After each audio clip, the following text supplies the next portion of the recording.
No? There's usually always somebody. I do them a lot of hits. You need where I work. Okay, all right, well, good. There's always usually somebody that's monitoring that can help everybody out. Let's go. Busy basics. All right, so these are your objectives. I'm not going to read because y'all know how to read, but make sure you're not sure after that orientation, are you? Just make sure that once you go through and you study everything, you do your adaptive quizzes, all of that, you think you're ready for the test, go back and look at the objectives, and it'll kind of, you should be able to speak for all of these objectives, okay? Know what you're talking about. All right, let's talk about the electrical. I know this is a review from anatomy and physiology, but let's just talk about this for a second so that y'all can get this in your brain. So what is the pacemaker of the heart? Y'all remember that? The SA node. Yes, y'all remember that. Good. So that's up in the atrium, in the right atrium, and that's what kind of sets the rate. We want the rate to be what? 60 to 100.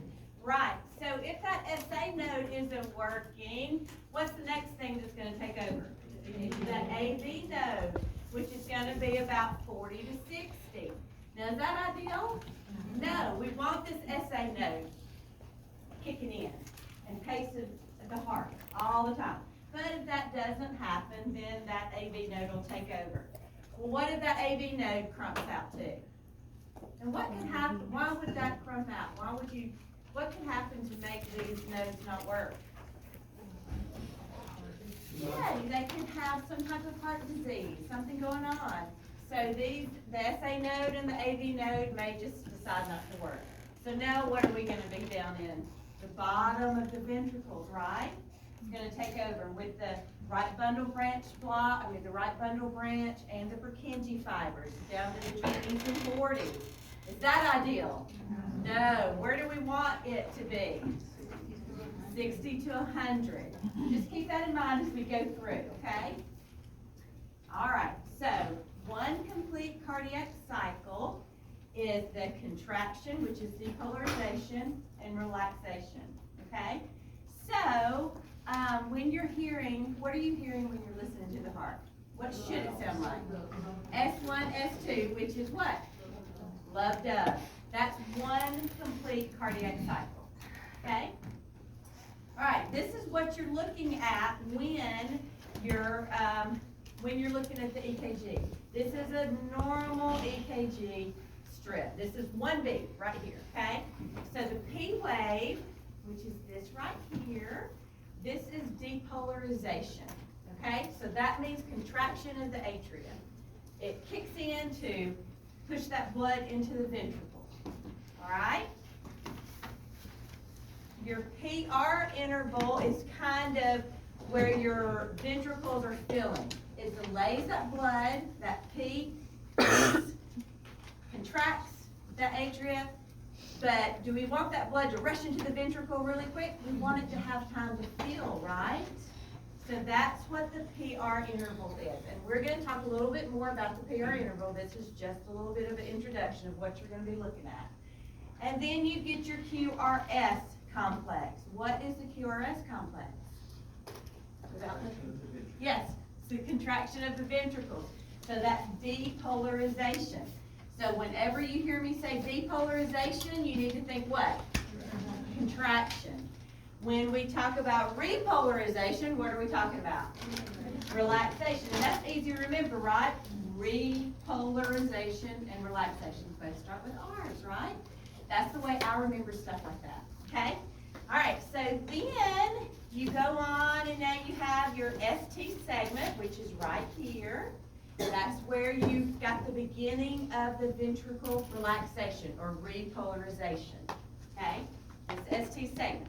It should always be on the isoelectric line, which is this. And again, we're going to talk a little bit more about this. I'm going to show you a lot more. Y'all are going to know this backwards and forwards by the end of the day, okay?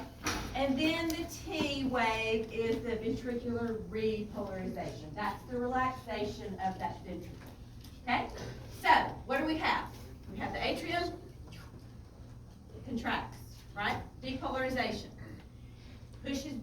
into the ventricle, but we don't want it to go too fast, so that PR interval is where it's kind of slowly filling into the ventricle, and then the ventricle is going to do what?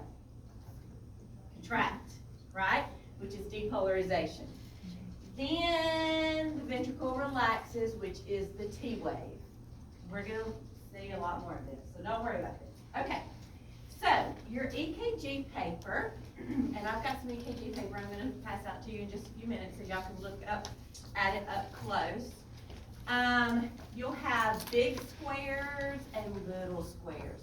All of these little squares make up the big squares. And so there's 5 across and 5 up and down of the little squares to make up one big square. Little ones are 0.04. The big ones are 0.20. And if you do the math, 5 by 5 equals 0.2. Okay? Does everybody have that in your brain? Okay, let's move on. Okay, so to interpret EKG rhythms, there's things you have to know every single time. You have to look at it and count all of these things every single time, okay? So, you gotta know your rate, how fast it is, because it depends on the rate. It's gonna tell you what the rhythm is, right? A lot of the time. You've also gotta know if it's regular or irregular, because that matters, and that's what we're going to talk about, different rhythms that are regular and irregular. The P wave should always be upright and round and beautiful. The PR interval should be a certain length of time, and we're going to talk about that. Just make sure that you put these to memory, these 8 steps to memory. We're going to talk a lot more about these. But if you will do this every single time you're looking at a rhythm, you will be able to identify the rhythm a lot easier, okay? So let's talk about the P wave. It's the first wave on the one beat. It's going to be right here. It's the first thing. There should always be a P wave before every single QRS wave, always, okay? It should be rounded and upright. If it's below that isoelectric line, which is this, that's the isoelectric line. If it's below, it could mean there's some heart disease or cardiac hypertrophy or something like that. Y'all don't need to know that. Don't write it down. Y'all don't have to know that. Just want you to know, you'll get more into different types of, when the axis flips on the EKG and stuff like that in 211. Right now, you're just kind of learning the basics, okay? So, P waves should be upright and rounded, always before the QRS. It, again, means what? Atrial contraction or depolarization. Right, so the PR interval, which is when? What did we say the PR interval is? Right, when that atrium has contracted, the blood's been pushed to the ventricle, but we don't want it to rush in really fast. We want it to kind of slowly go in to give the ventricle time to fill before it contracts, okay? That's what that PR interval is. And it should be between 0.12 and 0.2. The reason that's important, the reason that we're telling you this is because there are some rhythms that just that PR interval is going to be off. Just a little bit, and that's going to make it a completely different rhythm. It's no longer sinus rhythm if that PR interval is longer than 0.12 or 0.2. Okay? All right. Again, it should be 3 to 5 little boxes, the teeny tiny little boxes across. So remember, what are the little boxes? 0.04. What are the big boxes? 0.2. Okay? QRS complex is what? Ventricular depolarization. And what does that mean?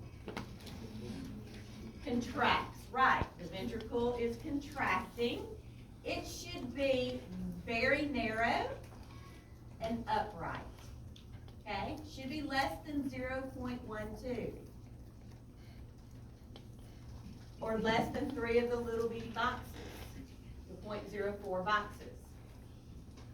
There should always be a P wave ahead of the QRS wave. And the QRS, again, I put here, I don't know if I put that, but it's the easiest to find, obviously, because it's the tallest one on the EKG, okay? When you say upright, are you meaning like point up? Uh-huh, it should be upright, meaning it goes above the isoelectric line. Now, part of it, this, the Q, but the majority of it is above that isoelectric line. So what is this other one? It means that axis has flipped, and it could be just something simple as the leads are not placed correctly on the patient, the EKG monitor. But it could mean that there is some hypertrophy or of the heart muscle or something like that. Could mean some other things, but we don't need to worry about that in 114. In 211, you might talk a little bit more about that, okay? But just know it should be upright and tall and skinny, okay? All right.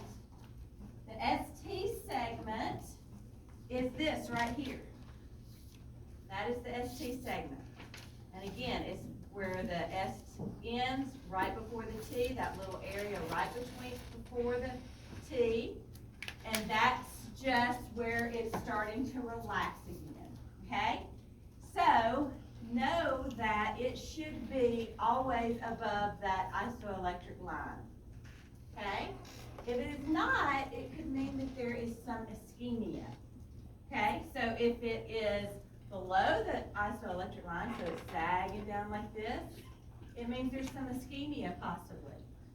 If it is really peaked up above it, it probably means they're having an acute MI, or a myocardial infarction, a heart attack, okay? So it means they have a blockage somewhere, possibly, okay? When I used to do stress testing, when I worked in cardiology, this was something we really monitored. While those people were, whether we did medicine, gave them medicine to get their heart rate up, or we got them on the treadmill to walk, we always watched this ST segment. Because, yes, we were watching for other rhythms or dysrhythmias, but this ST segment really told us a lot. And I would be monitoring that the entire time the person is doing this stress test.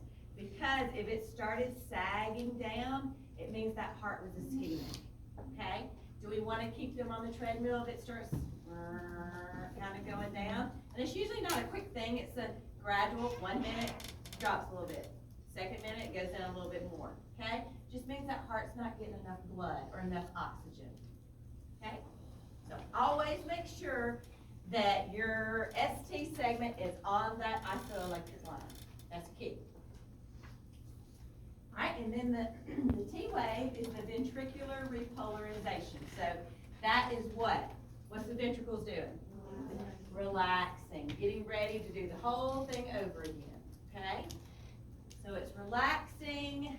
Again, the T wave, it says here it should be about 1/3 of the height of the QRS. You don't have to measure it, but yes, it should be about 1/3 of the height, okay? So it's not going to be the tallest. The QRS will typically be the tallest. The T wave will be the second tallest. The P wave is going to be a little bit shorter, okay? All right. So how are you going to determine rate on an EKG strip?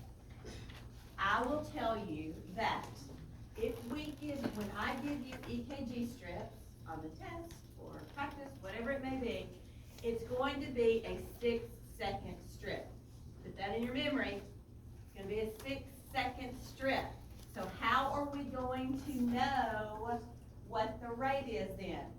For a minute. We're multiplying it by 10. So every EKG strip that you will see will have these little time markers, okay? This one is 3 seconds in between each time marker. How do I know that? Because it doesn't say it anywhere. How do I know that is 3 seconds in between each one of those time markers? You count the boxes. Correct. So let's see how many. 1, 2, 3, 4, 5, 6, 7, 8, 9, 10, 11, 12, 13, 14, 15. So how big are those big boxes? I mean, how much, what are the big boxes? Whoa, you can read that. 0.2, that is correct. So if you do 15 times 0.2, she's doing it right now. She doesn't trust me. I promise you, it comes out to 3 seconds, okay? So 0.2 times 15 is 3 seconds. That's how I know that that's a 6-second strip that I'm looking at right here, okay? You look confused. Because I promise you, if you have the question, somebody else does too. Ask it. Why are we on the bid from that dot to that dot? Because you're looking at the time markers. They all gonna have time markers? They will have time markers, yes, but I'm telling you that you will only get 6-second strips. So in between every time marker, you will have 3 seconds, the strips that I'm giving you, okay? Typically, strips that you look at anywhere, it's usually gonna be a 6-second strip, okay? Now in the hospital, if you print off a EKG strip, it may be a really long thing, but you've gotta look for those time markers, okay? Does that make sense to everyone? Okay, good deal. All right, okay? Is this for, would these be a 12 lead or like? We're not talking about 12 leads. We're talking about just an EKG strip. Like how many leads is that? It's whatever lead this is on. So this could be lead 2, it could be whatever. Whatever lead is selected, Okay. okay? So we don't worry about leads just yet. Okay. We just want to look at this rhythm strip and know that this is a 6-second strip. Okay, can you do the count again? I can. Okay, you see my dot? 1. This is that square right there. 2. Well, this is the time marker right here that I've got circled. Y'all listen up. Okay, so this is the time marker that I have circled. When we started the next box. You start at that box right after that time marker. So that's 1, 2, 3, 4, 5, 6, 7, 8, 9, 10, 11, 12, 13, 14, 15. And then there's the other time markers. So if you do 15 times 0.2, because we know that's what the big boxes are, right? That gives you 3, and that means 3 seconds. So the reason it's a 6-second strip is because it's total 6 seconds between both time Correct. markers. Correct. There's 3 time markers actually here. There's 3 seconds in between each time marker. Make it a 6-second strip. So where are you gonna count the rhythm? The part that's in that 6-second strip. Okay, so if you have one way out here, you're gonna count that one as part of that rhythm or part of that rate? No, you're only gonna count it within that 3 seconds, 6 seconds actually. Does that make sense? Okay, so this 6-second strip. Mm-hmm. So we gonna pretend the middle circle right there, cause you said we were only counting between Woodson and City, right? No, I just circled the time markers so y'all would see what the time markers were. This from here to there is 6 seconds. Right. So when we count the, you said the rate, I'm gonna start from here to here and multiply. Yes, times 10. You'll start P way. Yes, so what is the rate gonna be? That is correct. That is real close. We would count that one because it's right on that time marker, basically. So yes, the heart rate is 40. Is that normal? No, that is not normal. Okay. All right. So, what can cause some cardiac dysrhythmias? Yes, potassium. Hit your button before it cuts off. Okay. It always gives you an extra. It gives you an extra, okay. All right. Okay, so cardiac dysrhythmias can be caused by electrolyte imbalances, right? any type of cardiac disease. These are the main things that we look at that can cause some cardiac dysrhythmias. The two main things we think about is what? Y'all know this from 113. Potassium and magnesium. Yes, we worry about that. And then if they're having MI, they're gonna have some dysrhythmias. If they're having like an acid-base imbalance, they can have some arrhythmias, so they're hypoxic. They can have some dysrhythmias, okay?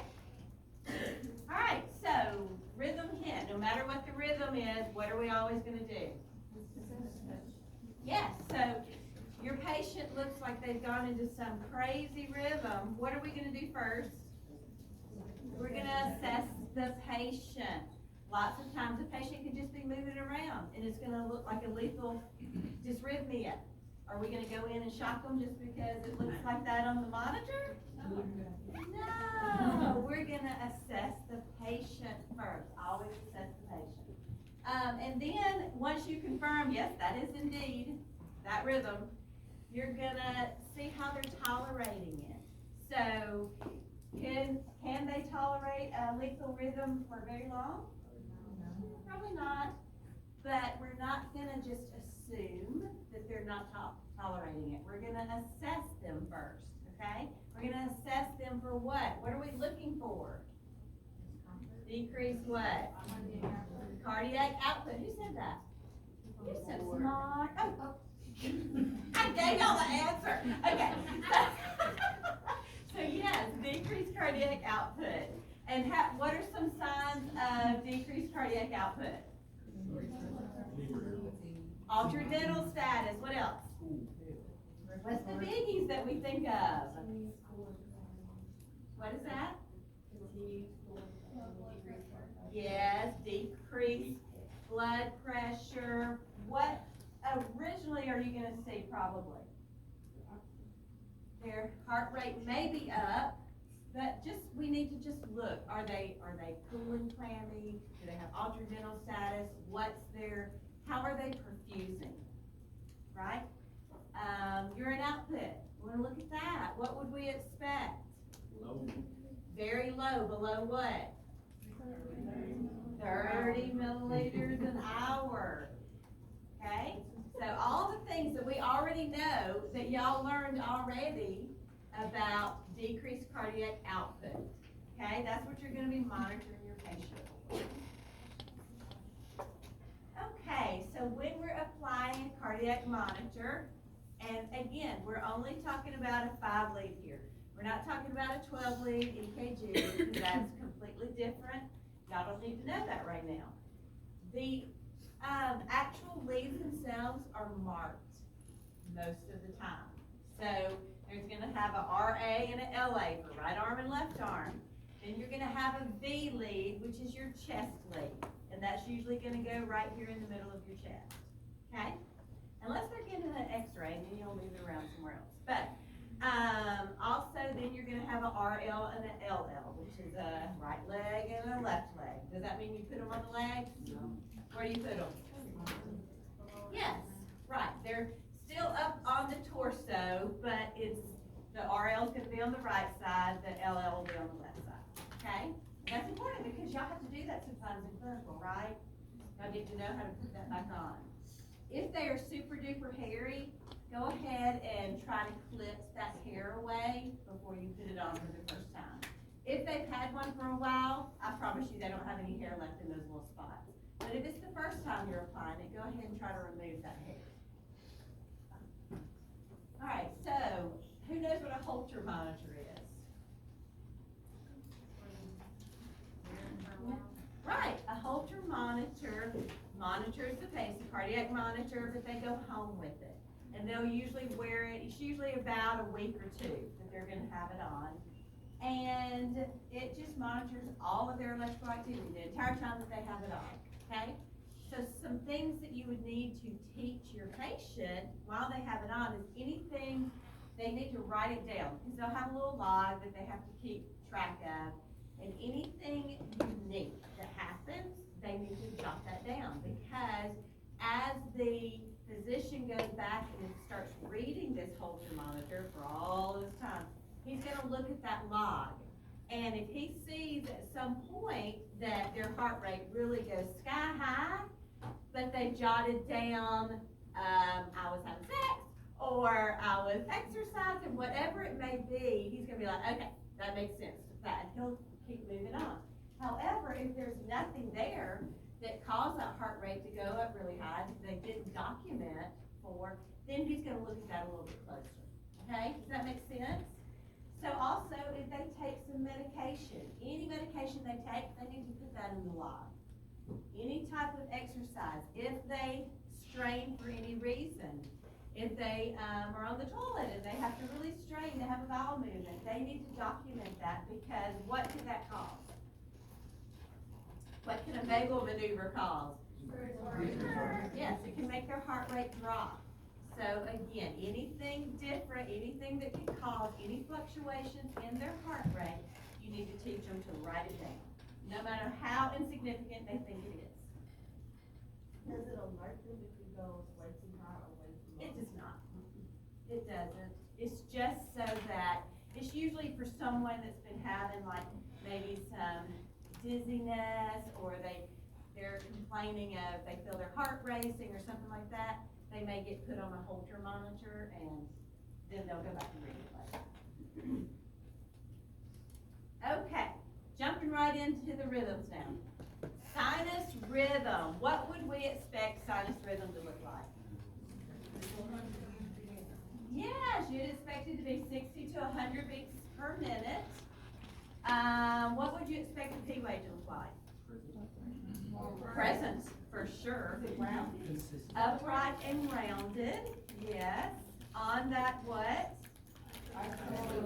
Isoelectric line, yes. What would we expect that PR interval to be? What's the normal? 0.12 to 0.2, right? So 3 to 5 of the little bitty boxes. And that looks like that is, right? And then the QRS, boom. P waves right before the QRS, we'd expect that. What would we want that QRS to be? Less than 0.12, so less than 3 little boxes. And that is, it should be nice and upright and narrow, okay? And then you've got your ST segment that is where? Isoelectric line, which is where we want it, and then you've got, whoop, what's that? Your T wave, which is what? Also, yes, it's ventricular repolarization, but it's upright and rounded, okay? About a third of the size of the QRS, okay? So does that look, just looking at that, does that look like that's a normal beat? So now let's count it. So look, we've got a time marker here, a time marker there, and a time marker there. 1, 2, 3, 4, 5, 6, 7, 8, 9, 10, 11, 12, 13, 14, 15. So how much is this? Right, 3 seconds. How much is that? We're not gonna count them, but it's 3 seconds also. So 6-second strip. So now, how are we gonna know what this rate is? All right, we're counting the QRS complex. So 1, 2, 3, 4, 5, 6. It's really the R to R that you're looking at, okay?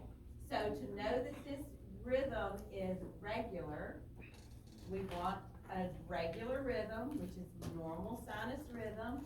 We want to make sure that the R to R marches out consistently. And you can just eyeball this one and tell that those R to R's are consistent, right? If you wanted to take a sheet of paper, you had the strip, you could mark one and mark the other, and then march it along and look at it and know that they're right. But we can eyeball this one and tell that it's consistent, okay? So now, we know that it's consistent, we know that it's regular, we know the P's look like they should, the QRS's look like they should, the T's look like they should. So now, what's the rhythm? What's the rate? 60. 1, 2, 3, 4, 5, 6 times 10 is 60. Good deal. All right, so also hear people say normal sinus rhythm, same thing. So we were counting the boxes to identify how many seconds per strip was. The 1, 2, 3, 4, we kept. Yes, the time markers will tell you, yes. So you count in between each time marker, and then you will know how long of a strip that is. So that's the only reason we're doing it. Yes, that's the only reason that you do that, because you're not gonna, if it's a longer strip, you don't wanna run a 12-second strip and then multiply by 10, right? That would give you the correct rate. It's always gonna be the 6 seconds times 10. Alright, so with sinus rhythm, the cardiac output's gonna be normal. You would totally expect that patient to be completely hunky-dory. They're just chilling out, right? Because that's what we all should be in sinus rhythm. Alright, so this one's a little different. Sinus bradycardia, but let's look at it. Remember, we're gonna do all the same things every time. What's this P wave? First of all, do we have a P wave before everyone? We do have a P wave before every QRS, okay? Does it look like it is does that PR interval look like it's 0.12 to 0.20? Looks like it's about 3 to 5. It's not 5, it's about 3. So yes, right, because that's the PR interval. Okay? Then the QRS, nice and tall. And there's a P wave before every single QRS. What does this QRS look like it is? It's definitely less than 1.2, than 0.12, okay? It's maybe 3, it's really hard to tell on this strip, but yeah, it's nice and narrow and upright. That's what you want it to be, okay? And then you've got your ST segment that looks a little saggy. It's not completely on that isoelectric line, is it? But probably not too worrisome just yet, okay? And then you've got your T wave, right? So does this look like a normal complex? Yes, it does. Okay, so now let's look at the time markers. Boop, boop, boop. So what do we know this is? The second strip, right. So now, just looking at it, does the R to R look pretty consistent? So it's regular. Is everybody following me? Okay, it's regular, and so now we're gonna count it. What are we gonna count? Right, so we've got 4 there, so what's the rate gonna be? 40. Right, so that is sinus bradycardia. Everything looks like it should. If it was sinus rhythm, it looks perfect. It's just very slow, okay? When the ST segments are, they're not inconsistent, but they're not all, like there's differences between them, is that? That is not concerning, not really. Unless it's sagging or it's elevated above the But isoelectric. they're a little different. If they're a little different, we're not worried about that. But that's a good question. No worries there. But it is sagging down, so we would definitely keep a watch on that. Okay? Alright? So now, sinus bradycardia, we've already said all this. The heart rate is less than 60, right? They may have a completely normal cardiac output. They may be hunky-dory and just fine with that rhythm of 40, okay? Who might be fine with that type of rhythm? Athletes are gonna have really slow rhythms lots of times, especially runners, marathon runners. They will have very slow heart rates, all right? Usually not 40, but it may be getting close to 40, okay? So they could have a normal cardiac output or it could be decreased. Again, how are we gonna know this? We're assessing the patient. We're not just going by the monitor, we're assessing the patient. Do they have signs of compromised cardiac output or compromised perfusion? All right, so now we know we've got a heart rate sinus Brady, it's 40. The patient's cardiac output is compromised. They are exhibiting signs of low perfusion. So they might have a low heart rate, altered mental status, dizzy, cold and clammy. They may not even be, you may not even be able to arouse them with a heart rate of 40. So, because they are symptomatic, we're going to treat it, okay? Are we gonna run in and give somebody, just because they have a heart rate of 40, are we gonna treat it necessarily? No, because it may be their normal, and they may be completely fine with that heart rate of 40. Okay, especially if they're a healthy athlete. Now, if little grandma comes in and she has a heart rate of 40, she's probably not gonna feel so great, okay? We're gonna be treating that. So, usually the first thing we're gonna give them is some atropine IV push. And it's a rapid IV push. It's not a, how long do I give this over? We're gonna push it as fast as we can push it, and then we're gonna flush it, okay? Depending on how slow, you may start at 0.5 milligrams. If it is a very slow rate and the patient is very symptomatic, you're gonna go ahead and give them the full milligram, okay? That's usually the dose though, 0.5 to 1 milligram IV push. You can go up to 3 milligrams of atropine.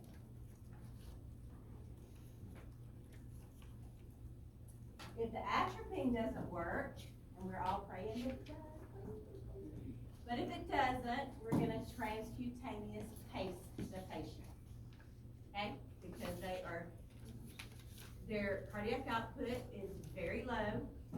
They are not perfusing with that low heart rate. We've already tried medication, didn't work, now we're gonna transcutaneous pace them. Just keep that in mind, transcutaneous pace, we're gonna talk more about that, because I know y'all don't know what that is. Now, if it is a chronic low heart rate, and they're not perfusing well, or they have a low cardiac output because of it, they're gonna buy themselves a permanent pacemaker.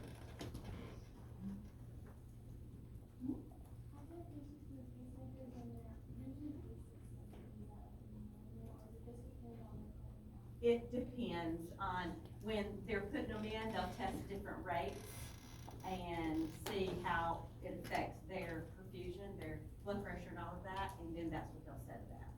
That's a good question. But yeah, it's not always gonna be at 70. And sometimes pacemakers will be just on demand. Most of the time, you'll see that it's just on demand, which means if their heart rate falls below a certain rate, that pacemaker will kick in. It's not always pacing, only when it falls below, say, 60 or whatever it is set at. Okay? All right, so again, just because somebody has sinus bradycardia doesn't mean we're gonna treat them. They're not gonna get a pacemaker necessarily, because there are reasons. If someone valsalvas, maybe they're on the toilet, or maybe they are getting out of the bed for the first time and they vagal down, we're going to probably treat them because they're sick, but that doesn't mean they're gonna have to get a pacemaker, okay? Because it was a coincidental thing. Any questions about sinus bradycardia? How we're gonna treat that? If their heart rate is low, and there's like a sublunar system sort, would you give like the antidote and atropine, or would you like just give the antidote? Yes, yes, you would. It depends, I mean, if it's an opioid, what are we gonna give them? Yes, we're gonna give them Narcan. Yes, you're going to treat the cause, but if it doesn't turn around pretty quick because they are critical, you're gonna go ahead and give them the atropine. Good question though. Always wanna treat the cause. Because what's gonna happen, if you don't ever treat that cause, you give them atropine, but then that cause is still there, what's gonna happen when the atropine wears off? They're gonna go right back down. All right, so here's about atropine. just remember, you give it IV, IO, I didn't say IO. You can, has everyone seen an IO, intraosseous?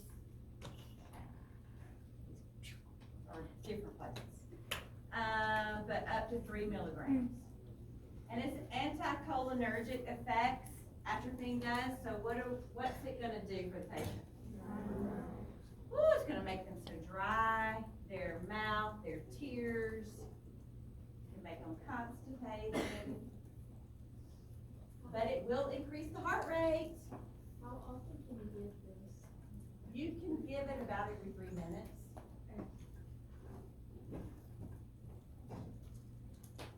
Yeah, that's what the book says. If it doesn't work pretty quick, you're gonna give some more of those. But yes, about every 3 minutes is how often you can give this. So the max dose is 3 milligrams. max Max dose, per, no, up to 3 milligrams, so you once can, they hit 3 of them. well, yeah, theoretically. Theoretically, yes, you're not supposed to give more after a certain dose. But Mr. McCarty knows that we will. But for, yes, for good reasons, you are only giving up to 3 milligrams. All right, here's the transcutaneous pacing. So, when the atropine doesn't work, we've got to get that heart rate up somehow. So, all of the defibrillators on all the floors have this capability, and it's going to be the pacing mode. You've got to put, there's certain pads that you've got to put on the patient. Some pads will pace and defibrillate. We'll talk about what defibrillation is in a little bit. But some only will pace. So you've got to make sure you know which kind of pads you've got. And then there's certain ways that you're going to place them. And the beauty of this is there's pictures on all of the pads that tells you when you're in your frantically frantic state because your patient has a heart rate of 30. There's pictures right there that's going to tell you exactly how to place them on the patient, okay? Sometimes we will place them front and back if it's a smaller patient, because you don't want the pads ever overlapping. But most of the time, our adult patients are going to be large enough that we can just put them on the front. Alright, so this is what a pacemaker, this is a permanent pacemaker, looks like. They're really teeny tiny. They used to be these giant things, and you could see them from a mile away under the patient's skin.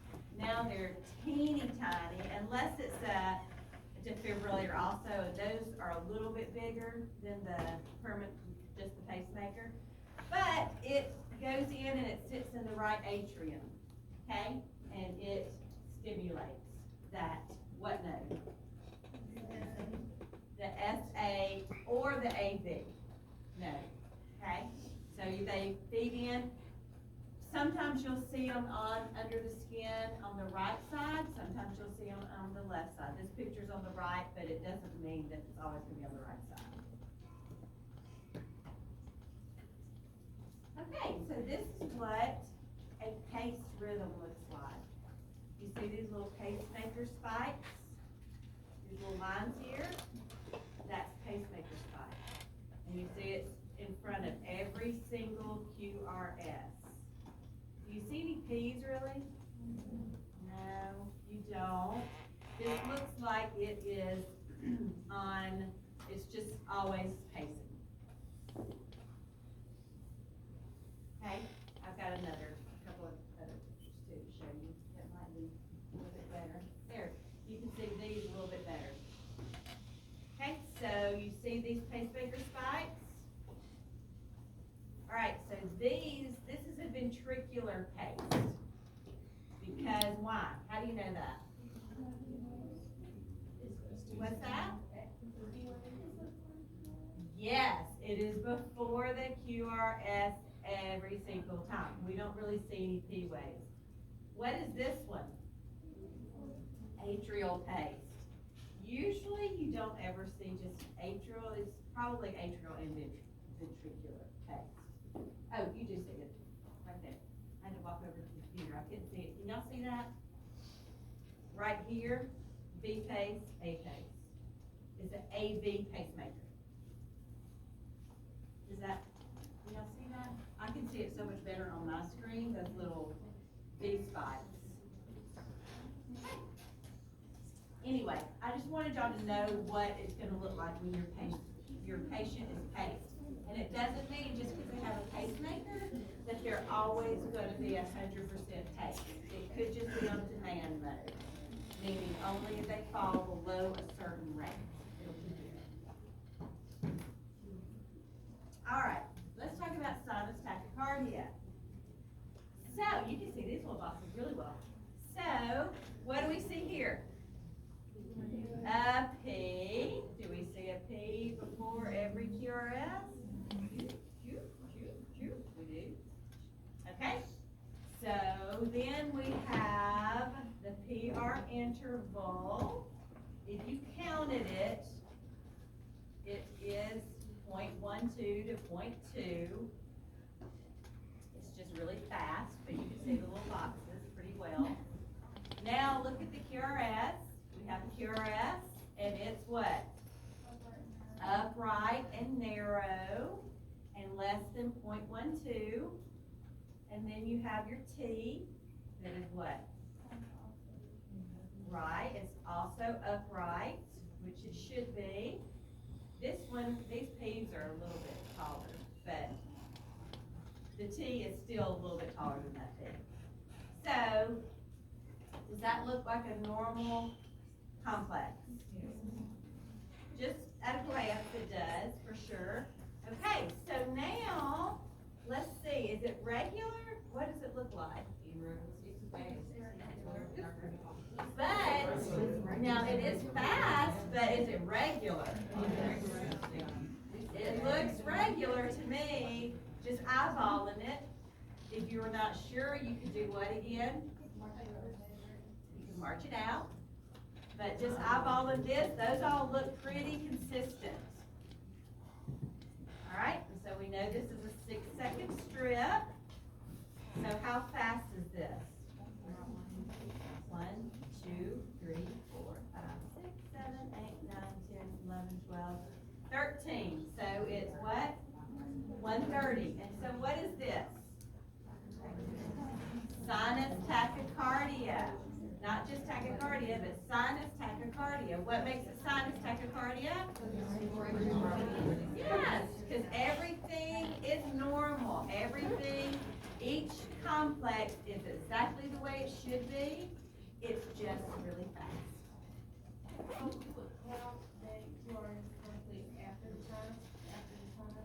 Oh, correct. No, you would not. So it's just 120. I counted that one. So no, it is 120.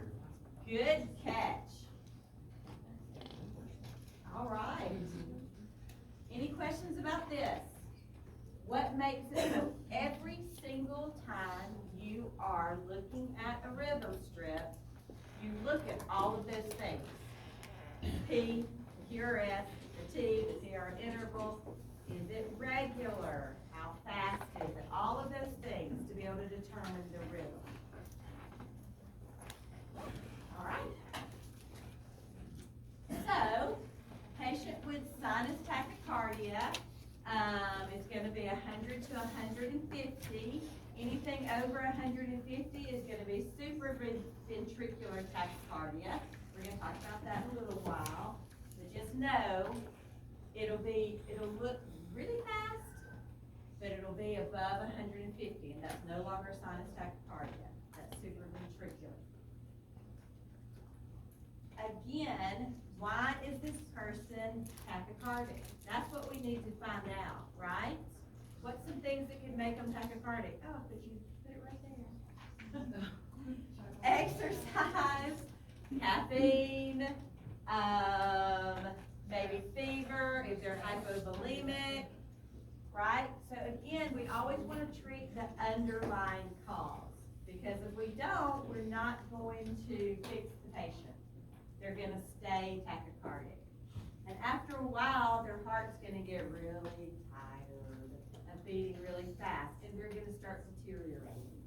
Okay? All right. So some key points, I think I've probably said this a trillion times throughout this, was always make sure that you're using the same technique every single time for every rhythm when you're analyzing it, okay? So every time you have a rhythm strip, you're looking at those P's, the PR interval, the QRS, the ST segment, the T, all of those things. And is it regular? And then is the patient, assess the patient then. Are they perfusing like they should? What's causing this rhythm? If it's anything but sinus rhythm, what's causing this? We've got to get to the bottom of it. We've got to treat the cause so that we can fix the patient.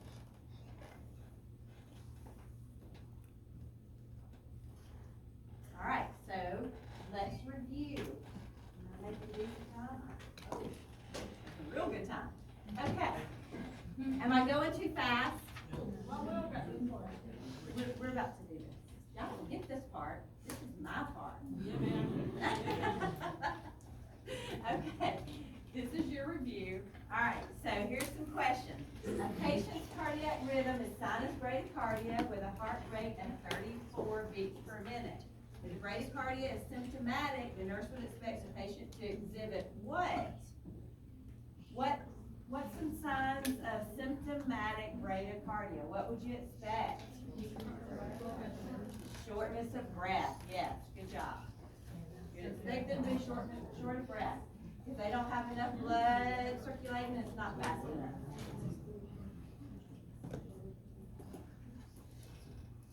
Okay, a nurse is assessing a patient and notes a heart rate of 55 beats per minute on the cardiac monitor. The EKG reveals regular P waves, PR intervals, and QRS complexes. The nurse recognizes this rhythm as what? B. Sinus bradycardia. Yes. Okay, a patient is admitted with the following rhythm strip. If medication were required to treat this rhythm, which medication would the nurse anticipate the provider ordering first? Does everybody say C? Yes. Y'all are correct. Atropine. Alright, a patient is diagnosed with hypovolemia and exhibits sinus tachycardia.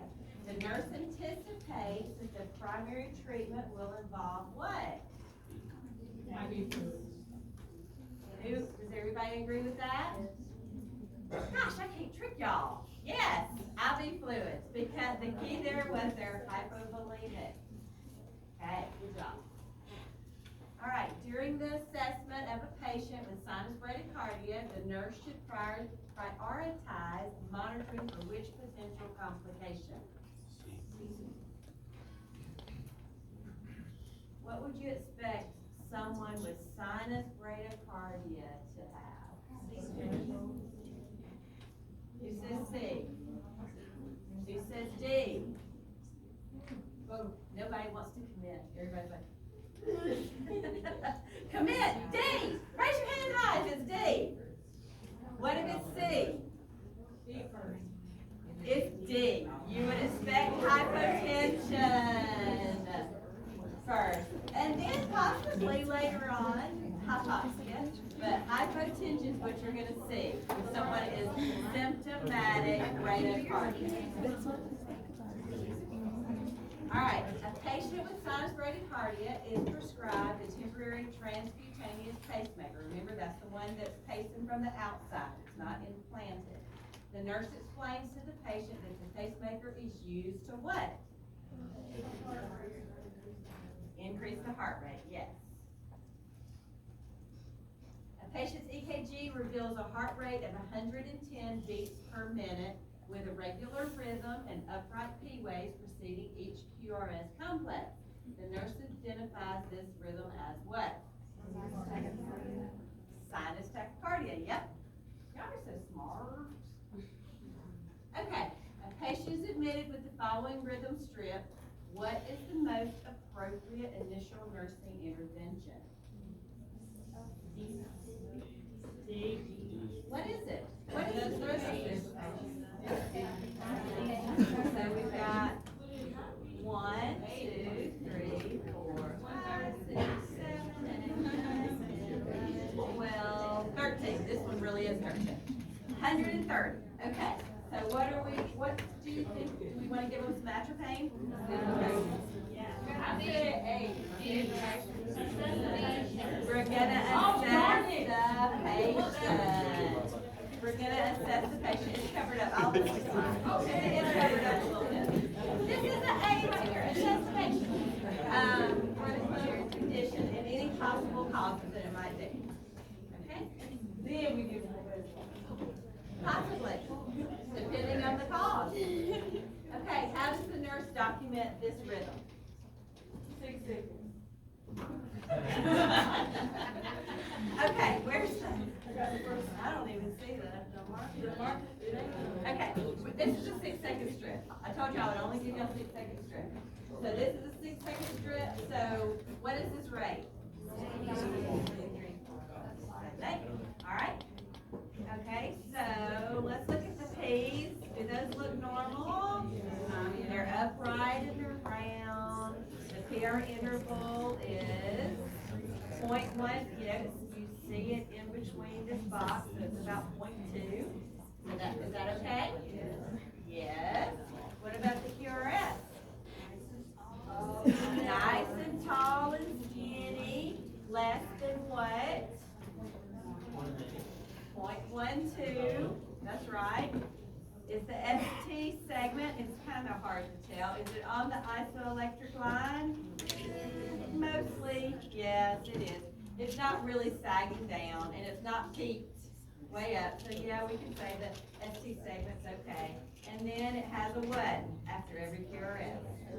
A T wave that is about 1/3 of the height of the QRS. So we know that this is a normal sinus, right? And we've counted it. So what are we going to say this is? Normal size rhythm at 80. Right. Always at that rate. So that's how you're going to document it. Normal size rhythm at 80 beats per minute. Okay. Any questions?